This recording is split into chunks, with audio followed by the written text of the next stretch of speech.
Have you ever seen a building being built? It's pretty cool watching everything come together. Nails, wood, windows, paint, all of those little pieces work together to make one big building. In a way, the church is like a building that God is putting together.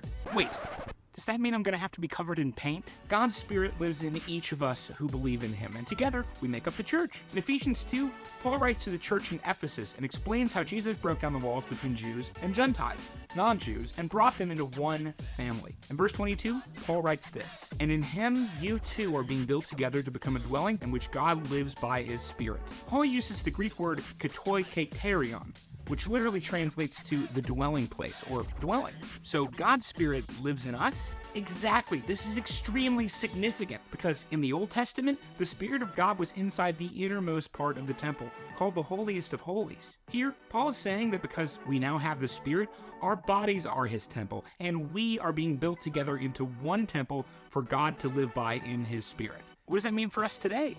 Well, here are just a few things it means for us today. God is always with us through His Spirit in us. God's Spirit isn't limited to one people group. He's available to all. We need to take good care of our bodies since they belong to God. We get to shine God's light by how we love and serve others. The Holy Spirit helps us care for our body and show God's love.